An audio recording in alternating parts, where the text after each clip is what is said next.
नमस्कार. नम्रता पाटील ब्लॉग्समध्ये तुमचं पुन्हा एकदा स्वागत आहे. आजचा दिवस खूप खास आहे कारण आज दर्श अमावस्या म्हणजे ठाणवई अमावस्या आहे. आपल्या घरातल्या दिव्यांना स्वच्छ करून त्यांची पूजा करून घरभर प्रकाश पसरवण्याचा हा दिवस. लहानपणीपासून या दिवसाची एक वेगळीच मजा असायची. आजही ही परंपरा जपताना मला खूप आनंद होतोय. तर चला, आजची ही दीप अमावस्या माझ्यासोबत साजरी करूया. सुरुवात करूयात रांगोळीपासून. आणि आज दीप अमावस्या म्हणून छान अशी दिव्याची रांगोळी.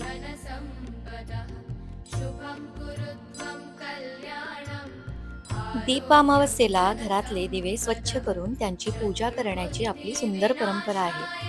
आणि म्हणूनच आज घर सजवण्याची सुरुवात या सुंदर दिव्याच्या रांगोळीने केली.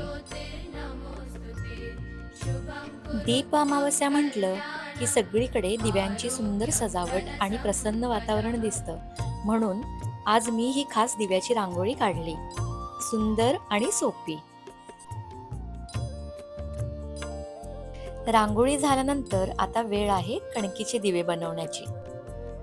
दीप अमावस्येला मातीचे दिवे आणि घरातल्या सर्व समया आणि दिवे आपण लावतोच, पण कणकीचे दिवे बनवण्याची एक सुंदर पद्धत आहे.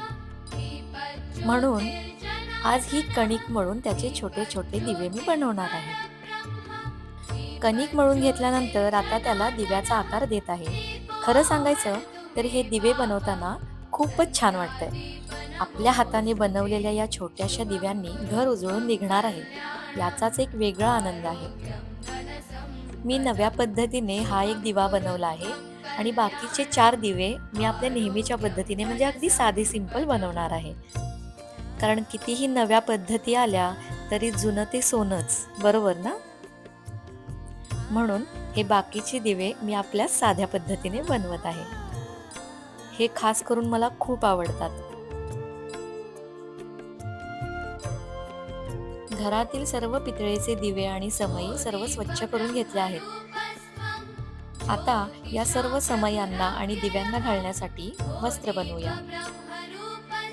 कापसाचं वस्त्र कसं बनवायचं हे मी मागच्या ब्लॉगमध्ये तुम्हाला दाखवलं आहे. त्याच पद्धतीने आपण बनवून घेऊयात. वाती पण करून घेतल्या आहेत आणि लागलंच त्याला तुपामध्ये भिजवत आहे, म्हणजे नंतर आपली गडबड उडणार नाही. सर्व दिव्यांमध्ये वाती घालून घेऊन तेलही घालून घेऊया.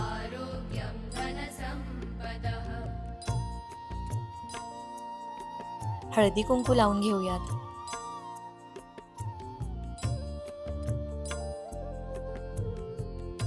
वस्त्रांनाही हळदी कुंकू लावूयात. आता सर्व तयारी झालेली आहे, तर आता दिव्यांचीही मांडणी करून घेऊयात.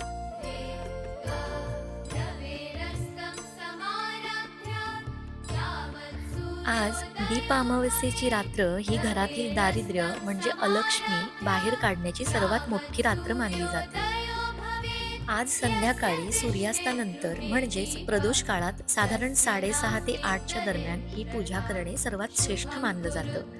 कारण याच वेळेत माता लक्ष्मी पृथ्वीवर भ्रमण करत असते. आपणच जर आपल्या धर्माचा सणांचा आदर केला नाही तर बाकीचे आणि आपली पुढची पिढी कशी करणार? आणि कोणताही उपाय श्रद्धा, प्रेम आणि सकारात्मक भावनेने केला तर त्याचे खरे महत्त्व वाढते. माझी पूजा आता पूर्ण होत आली आहे. या दिवशी संध्याकाळी घरामध्ये 3 ठिकाणी दिवे लावल्यास साक्षात लक्ष्मी चालून येते. एक दिवा तुळशीपाशी, दुसरा दिवा घराच्या मुख्य दरवाजाजवळ उजव्या बाजूला आणि तिसरा दिवा देवघरात ज्याची दिशा उत्तर किंवा पूर्व अशी असेल. हे दिवे तुमच्या घरातील सर्व दारिद्र्य आणि आजारपण कायमचे दूर करतील. आता कणकीच्या दिव्यांनी आपल्या मुलांना ओवाळून घेऊयात. ओवाळताना असा आशीर्वाद द्यायचा: देव तुला दीर्घायुष्य, उत्तम आरोग्य, बुद्धी, यश, समृद्धी आणि योग्य मार्गावर चालण्याची शक्ती देव. यानंतर मुलांकडून प्रार्थना म्हणून घ्यायची: हे देवा, मला चांगली बुद्धी, उत्तम आरोग्य, आई वडिलांचा आदर करण्याचे संस्कारयुक्त वृत्ती आणि योग्य निर्णय घेण्याची शक्ती दे. त्याचबरोबर त्यांच्याकडून शुभंकरोती सुद्धा म्हणून घ्यायची आणि दिव्याची कथा सुद्धा सांगायची. दीपज्योती परब्रह्म दीपज्योतिर्जनार्दनः दीपो हरतु मे पापम दीप ज्योतिर्नमोस्तुते. त्यानंतर त्यांना गोड पदार्थ खाऊ घालायचा. रात्री झोपण्यापूर्वी घराचा मुख्य उंबरठा स्वच्छ पाण्याने धुवून पुसून एका वाटीत थोडे पाणी आणि हळद एकत्र करून ते हळदीचे पाणी उंबरठ्यावर शिंपडायचं. शिवपुराणानुसार दीप अमावस्येच्या रात्री हा उपाय केल्यास घरातील सर्व नकारात्मक ऊर्जा कायमची नष्ट होते आणि दुसऱ्या दिवशी सुरू होणाऱ्या श्रावण महिन्यात तुमच्या घरात फक्त आणि फक्त सुखसमृद्धी प्रवेश करते. आजचा ब्लॉग आणि पूजा कशी वाटली हे कमेंट करून नक्की सांगा आणि व्हिडिओ आवडत असल्यास लाईक आणि सबस्क्राईब करायला विसरू नका.